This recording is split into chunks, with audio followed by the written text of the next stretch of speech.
Ulhasnagar camp 5 येथील Kailas colony परिसरात गुरुवारी सायंकाळी झालेल्या तुफान गोळीबार आणि दुहेरी हत्याकांड प्रकरणात पोलिसांकडून आतापर्यंत 8 जणांना अटक करण्यात आली आहे। विशेष म्हणजे बंदूक पुरवल्याचा ठपका ठेवण्यात आलेला प्रणय निकम हा निर्दोष असून पोलीस त्याला फसवत असल्याचा आरोप प्रणयच्या वकिलांसह आईनं केला आहे। मिळालेल्या माहितीनुसार जुन्या वादातून झालेल्या या रक्तरंजित घटनेत सख्खे भाऊ अनिल हरकेश चौहान आणि अमन हरकेश चौहान यांचा गोळी लागून मृत्यू झाला होता, तर अर्जुन सुरजबली चौहान हा गंभीर जखमी झाला होता। पोलिसांनी घटनास्थळी मोठा बंदोबस्त तैनात करून परिसरातील सीसीटीव्ही फुटेज ताब्यात घेत तपास सुरू केला। तपासादरम्यान उल्हासनगर गुन्हे शाखेला मोठे यश मिळालं। सर्वप्रथम गुन्हे शाखेने शेखर बिराजदार आणि अजय राव यांना अटक केली, तर तिसरा आरोपी अजित शेख याला हिल लाईन पोलिसांनी ताब्यात घेतले। तिन्ही आरोपींना न्यायालयात हजर करण्यात आलं असता न्यायालयाने त्यांना 28 मे पर्यंत पोलीस कोठडी सुनावली। यानंतर पोलिसांनी सागर पाटील यालाही अटक केली। सागर पाटीलच्या अटकेनंतर पोलिसांनी तपास अधिक वेगाने सुरू ठेवला। दरम्यान पुढील तपासात या हत्याकांडात इतर आरोपींचाही सहभाग असल्याचे पुरावे पोलिसांना मिळाले। त्या आधारे पोलिसांनी 26 मे रोजी बदरुद्दीन खान, अमन मनोहर चौहान, कल्पेश सुनील म्हात्रे आणि प्रणय सचिन निकम यांना अटक केली। बुधवारी प्रणय निकम सह 4 आरोपींना न्यायालयात हजर केला असता 3 दिवसांची पोलीस कोठडी सुनावण्यात आली आहे। बघूया काय म्हटले वरिष्ठ पोलीस निरीक्षक संदीप शिवले। या पोलीस कोठडीनंतर प्रणयच्या आईसह वकिलांनी पोलिसांना लक्ष करीत प्रणय हा निर्दोष असून त्याला गुन्ह्यात गोवण्यात येत असल्याचा आरोप केला आहे। या आरोपांमुळे पोलिसांच्या तपासावर किती परिणाम होतो याकडे सगळ्यांचं लक्ष लागलं आहे। सर, काय प्रकरणामध्ये या माहिती देणार, काय सांगाल आपण? नमस्कार, माझं नाव निखिल रमेश वाहने। मी उल्हासनगरमधील कैलास कॉलनी येथे जो प्रकार घडलेला आहे त्यामधील आरोपी म्हणून ज्यांना अरेस्ट केले आहे, अटक केली आहे, प्रणय सचिन निकम, त्याची बाजू मी माननीय मेहरबान कोर्टापुढे मांडली आहे। यामध्ये असं कोर्टापुढे आम्ही निदर्शनास आणून दिलं की जो आरोपी आहे त्याला इलिगलपणे अरेस्ट करण्यात आले। आरोपीला 25 तारखेला घरातून त्यांना अरेस्ट करण्यात आली आहे। पोलीस स्टेशनला घेऊन गेल्यानंतर त्याला अमानुषपणे मारहाण केली। त्यानंतर 26 तारखेला आरोपीला अरेस्ट दाखवले।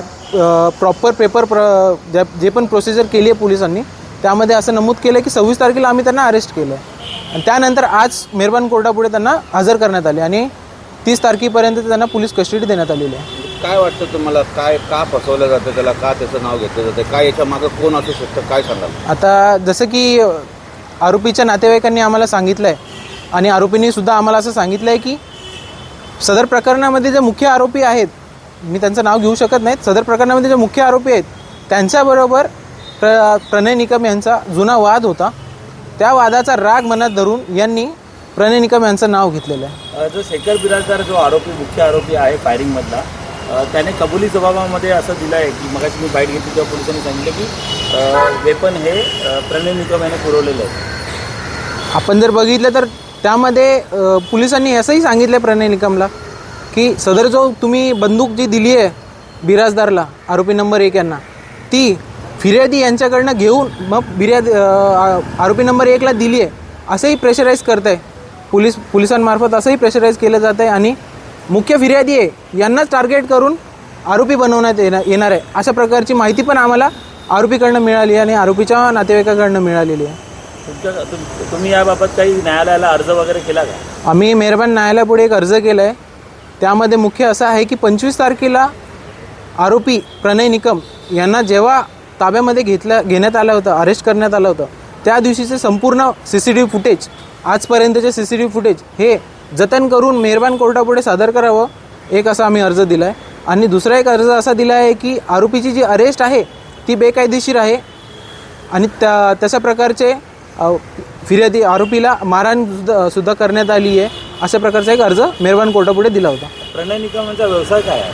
प्रणय निकम हे बघायला गेलं तर पूर्वी हे विद्यार्थी होते, त्यानंतर आता व्यवसाय म्हणून ते त्यांच्या वडिलांना हातभार करतात आणि 5 नंबरमधील जीन्स कारखाने वगैरे आहेत त्यामध्ये जीन्स पुरवठा करतात, जिथे धागा कटिंग किंवा आणि जीन्स पॅकिंग वगैरे होतात, अशा प्रकारचे व्यवसाय ते करतात।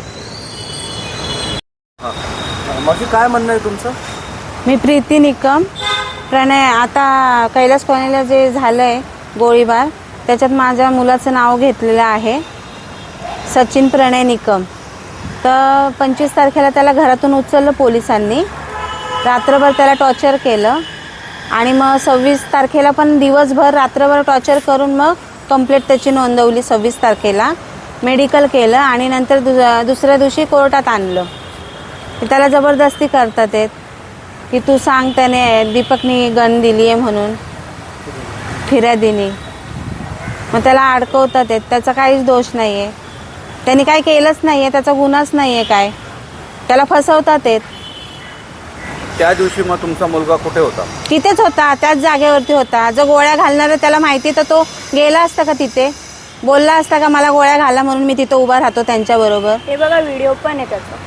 त्याला मेसेज आलेला, त्याने तो मेसेज दाखवला पण दीपक ठाकूरला. आता तुमची मागणी काय? माझी मागणी आहे, माझा मुलगा निर्दोष आहे, त्याला निर्दोष सोडा. हे जबरदस्तीने फसवतात आहेत त्याला, त्याचं काहीच नाही आहे, त्याचा म्हणजे काहीच चुकी पण आहे आणि त्याच्यावर काहीच हे नाही आहे. त्याला का फसवलं जातं आणि त्याला कोण फसवतंय? आता फसवणारे फसवतात आहेत, राजकारणी आहे. विशेष एका व्यक्तीचं नाव वगैरे काय आहे का कोण? म्हणजे नाव तर तुम्ही नाही. आरोप करताय तर कसं आहे की आता तो आरोपी झालेला आहे, तर तुमचा आरोप हा स्पष्ट असला पाहिजे. आरोपी झालाय पण तो नाही आहे आरोपी. हा, मग त्याला कोण कोण फसवतंय? फसवते? आरोप स्पष्ट करा. नाव घेऊन कोण करा. आहे त्याच्यामध्ये? ते तर नावं माहिती नाही, भरपूर नाव आहेत तसे तर, पण घेऊ नाही शकत. त्याची कोणाची दुश्मनी वगैरे आहे का? दुश्मनी जे आता आतमध्ये तोच त्याचा मित्र दुश्मन होता. त्यानेच त्याला हे टार्गेट केलेलं आहे. 307 आधी होती त्याच्यावरती, त्यांनी त्याचं नाव घेतलेलं आहे जाणून बुजून. कैलास कॉलनी फायरिंग प्रकरणामध्ये आणखी 4 आरोपींना अटक करण्यात आलं आहे. तर नक्की त्यांचा रोल काय आहे आणि किती दिवसाची पोलीस कोठडी दिली? ह्या आरोपी 4 पैकी एका आरोपीने वेपन पुरवल्याचं निवेदन पंचनाम्यामध्ये आरोपींनी सांगितलं होतं. त्याच्या आधारे त्याला आम्ही आज अटक केली होती. उर्वरित 2 जे आरोपी आहेत त्यांनी गुन्हा घडला त्यावेळेस ते जे FIRमध्ये ज्या आरोपींची नाव आहेत त्या आरोपींना ते घेऊन गाडीवर बसून त्याच्यासोबत गेले होते. तसेच ते घटना घडली त्यावेळेस ते घटनास्थळावर देखील हजर होते असं तपासात निष्पन्न झालेलं आहे. आणि त्याच्या आधारे आपण आणखी पूर्ण खात्री करून या आरोपींना अटक केली होती आणि त्यांची आज पोलीस कस्टडी रिमांड मिळण्यासाठी माननीय न्यायालयात आम्ही आरोपींना हजर केलं होतं. माननीय न्यायालयाने त्यांना अजून 3 दिवसाची पोलीस कस्टडी रिमांड दिलेली आहे. सत्यवार्ता न्यूजसाठी मुख्य संपादक रोहित गायकवाड.